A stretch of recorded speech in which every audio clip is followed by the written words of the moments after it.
Fantastic Secret ke-23 Formula Fantastic Positioning. Nah, di sini di video kali ini saya akan ngebahas tentang formula Fantastic Positioning.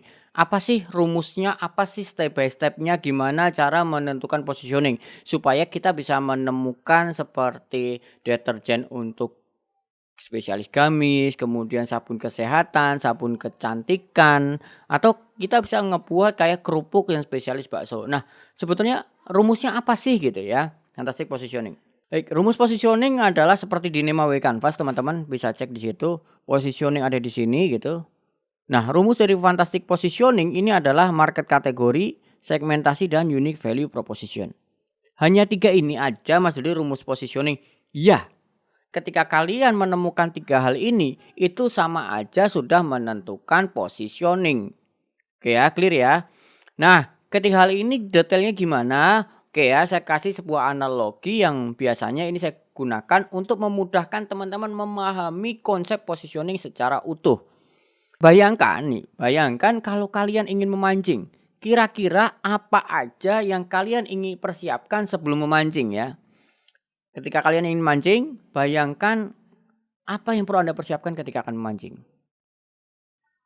Banyak yang mengatakan seperti ini. Yang pertama, saya siapkan dulu timnya Mas Dudi, teman saya, teman mancingnya. Yang kedua yang saya siapkan adalah kapalnya. Yang ketiga adalah alat pancingnya. Yang keempat adalah umpannya. Yang kelima saya akan mancing di mana. Yang keenam adalah jenis ikannya. Nah, kalau kita melihat daftar seperti ini, orang ini, kalian sedang berpikir bahwa ini akan mancing di laut gitu. Mengapa? Karena ini bawa kapal dan bawa teman. Oke ya, bisa difahami ya. Oke, kemudian saya tanya kembali ke teman-teman yang peserta workshop gitu misalnya, yang paling sering saya tanyain. Kalau kalian sendiri nih, mana yang kalian perhatikan pertama kali ketika ingin memancing di antara 6 atribut ini?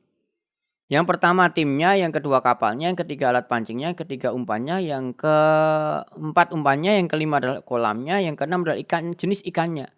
Seringkali teman-teman berpikir bahwa yang perlu pertama kali dipikirkan pada saat ingin memancing adalah umpannya, gitu. Padahal yang perlu pertama kali diperhatikan saat memancing menurut saya itu adalah jenis ikannya. Kenapa jenis ikannya? Karena jenis ikan inilah ketika ditentukan pertama kali kita akan jadi tahu di mana letak memancingnya dan umpannya. Begitu kan? 3 hal ini gitu, di awal. Yang paling pertama sih menurut saya jenis ikan ya. Kenapa? Ketika kita tahu jenis ikan apa yang akan kita pancing, kita tahu akan mancing di kolam yang mana. Misal gini, oke, saya mungkin mancing ikan hiu, nggak mungkin juga Anda mancing ikan hiu di rawa atau mancing ikan hiu di kolam pemancingan. Nggak mungkin juga Anda mancing ikan hiu di sungai. Ikan hiu adanya di laut gitu. Atau saya ingin mancing lele, tapi Anda mancingnya di laut juga nggak bisa juga gitu. Nah, nggak akan ada juga ikan lele yang hidup di laut. Oh ada ikan lele laut, apa-apaan lagi itu ya. Oke, kembali ke topik. Oke, ketika Anda menentukan jenis ikannya yang akan dipancing pertama kali, maka Anda akan lebih jelas lagi di mana saya akan memancing, kolamnya artinya pilihan kolamnya jadi semakin sempit. Yang ketiga adalah menentukan umpannya. Karena umpan itu sesuai dengan ikannya. Ingat ya, umpan sesuai dengan ikannya. Kita mau mancing lele atau mau mancing ikan hiu, ini umpannya berbeda. Anda mau mancing buaya gitu kan, atau mau memancing ikan mujair, ini umpannya juga berbeda. Nah, jenis ikan ini juga membedakan jenis alat pancingnya. Gitu. Memancing di kolam yang mana menentukan jenis kapalnya, apakah perlu bawa kapal atau enggak. Kalau cuma mancing di rawa, ya enggak butuh kapal. Itu kan ya. Nah, jadi ketika kita memutuskan juga ingin memancing di Samudra Hindia, mungkin kapalnya juga berbeda yang harus lebih besar dan siap untuk menghadapi medan seperti itu.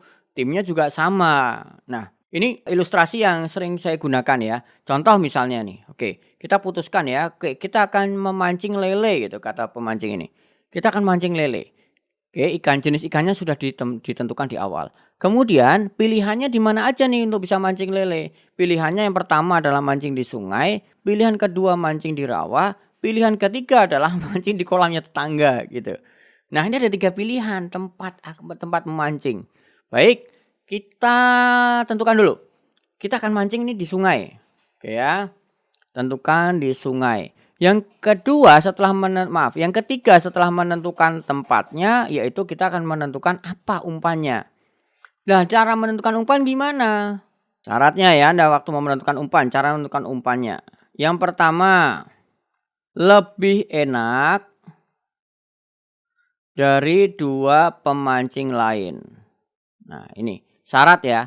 Kalau Anda ingin memancing di sebuah kolam, misalnya sungai, dan Anda ingin menentukan umpan apa yang menarik buat lele, agar lelenya yang ada di sungai tersebut tidak makan umpan kompetitor Anda, tidak makan umpan pemancing lain, agar makannya umpan Anda, itu adalah syarat yang pertama ketika ingin menentukan umpan adalah umpan Anda harus lebih enak daripada yang lain. Itu syarat wajib ya. Kalau umpannya sama-sama aja ya mungkin lelenya bisa milih-milih sesuka lele gitu. Kita nggak bisa pengaruhi si lele. Nah, gimana caranya kita bisa mempengaruhi si lele? Ya kita ngasih penawaran yang lebih baik daripada 2 pemancing yang sudah ada di situ. Itu syarat ya, syarat pertama ketika kita akan menentukan umpan. Syarat kedua, nah ini syarat kedua nih, lele harus suka. Selain lebih enak, pastikan lele suka. Contohnya misalnya gini, Anda pengen mancing lele, kemudian 2 pemancing lain, pemancing pertama dia mancingnya pakai pelet, pemancing ketiga pakai, apa ya selain pelet ya, cacing misalnya. Kemudian, oh iya supaya karena kompetitor yang lain pakai pelet sama cacing, saya mau berbeda, saya mau lebih enak, saya kasih aja dia pizza. Wah, ya nggak suka dong Mas Dodi kalau lele dikasih pizza. Kan katanya lebih enak, gitu kan. Nah, di sini Anda mulai berpikir nih, bahwa bukan lebih bagus dan lebih baik saja, itu bukan langsung menjadi sebuah value yang berbeda. Yang disebut dengan value, yang disebut lebih baik buat lele adalah memang harus lebih enak daripada 2 pemancing yang lain. Yang kedua syaratnya adalah lele harus suka. Jangan sampai, ini kalau dalam prinsip berbisnis ya, gimana menentukan positioning, gimana cara menentukan unique value proposition, itu adalah pastikan umpannya ini kan unique value proposition nih umpan nih. Pastikan umpannya lebih baik daripada kompetitor, tapi yang pastikan juga yang paling penting adalah lele harus suka. Jangan sampai kita menentukan yang sering kali kita sebut dengan value, pengennya berbeda, tapi kita kasih pembeda ternyata konsumen nggak suka. Contohnya misalnya gimana? Contoh waktu itu ada salah seorang yang konsultasi ke saya, habis ikut sebuah workshop, saya ikut sebuah workshop tentang brand, saya nggak tahu gitu. Pada waktu itu saya, belum punya workshop ya, pada waktu beliau konsultasi ke saya belum memiliki sebuah workshop. Beliau habis ikut workshop di tempat lain. Kemudian ketika ketemu dengan saya ngobrol, dia bilang gini, teman saya itu yang konsultasi, "Kita ingin membuat sebuah brand baru gitu, produknya adalah roti bentuknya buaya." Saya bilang, "Kenapa bentuknya buaya rotinya?" "Ya supaya beda aja sama yang lain." Perkaranya gini, berbeda sih iya berbeda, rotimu bentuknya buaya, tapi konsumen nggak peduli sama bentuk rotimu, konsumen hanya peduli mengenai apa masalah yang saya hadapi, kata konsumen ya, masalah apa yang saya hadapi dan saya butuh solusinya. Nah, jawab pertanyaan saya, apakah roti buayamu itu menyelesaikan masalah konsumen gitu. Jadi pastikan ketika ingin membentuk unique value proposition, membentuk sebuah pembeda, bukanlah dari sisi fitur produk seperti yang sudah kita bahas di video-video sebelumnya gitu. Ya, sampai sini mudah-mudahan teman-teman lebih paham lagi mengenai unique value proposition ya. Oke, jadi kalau tadi rumus positioning adalah yang pertama adalah market kategori, yang kedua adalah segmentasi, dan yang ketiga adalah unique value proposition. Anda temukan ini, Anda akan menemukan positioning. Ya, cukup Anda menemukan 3 hal ini, Anda sudah bisa menemukan positioning. Nah, kalau dalam analogi ini segmen itu adalah lele. Lele itu artinya apa? Konsumen yang akan Anda layani. Ingat ya, konsumen yang akan Anda layani. Loh, cara menentukan segmentasi gimana? Ya contohnya tadi, tentang roti buaya. Roti buaya nggak jelas tuh siapa segmennya gitu. Misalnya gini, kan lele banyak nih Mas Dodi, gimana cara membedakan satu lele dengan lele yang lain? Gimana cara mensegmentasi lele? Misalnya Anda pengen mancing di sungai gitu ya. Misalnya Anda pengen mancing di sungai. Bisa saja di dalam sungai itu ada lele. bayi, lele dewasa, dan lele tua misalnya. Nah, ini yang disebut dengan segmentasi nih, membagi-bagi beberapa lele menjadi kelompok yang berbeda-beda dalam satu kolam. Dalam satu kolam. Jangan Anda membandingkan lele yang ada di sungai satu dan Anda membandingkan dengan lele yang ada di kolam berbeda. Jangan sampai itu terjadi. Mengapa? Kenapa jangan sampai kita ngelihat kolam yang lain? Ya karena kompetitornya ya sesama pemancing di kolam yang sama. Jadi kita di awal memang harus menentukan market kategorinya dulu. Kita mau bermain di market kategori apa. Dan yang kedua baru bisa menentukan segmentasinya. Dan yang ketiga adalah unique value proposition-nya. Nah ini contoh misalnya. Lele tua, lele dewasa, sama lele bayi gitu kan. Nah segmen mana yang mau kita ambil? Otomatis misalnya kita mau ngomong dua pemancing lain, artinya kompetitor Anda memancing segmen mengambil lele yang lele tua misalnya. Karena udah gede-gede gitu. Nah Anda karena daripada kita berseteru sama dua yang ini, ya udah deh saya akan mancing lele yang masih bayi. Nah kalau Anda mancing lele yang masih bayi, apa jadinya? Umpannya disesuaikan dengan lele bayi. Contohnya gimana? Ya berarti umpannya kecil.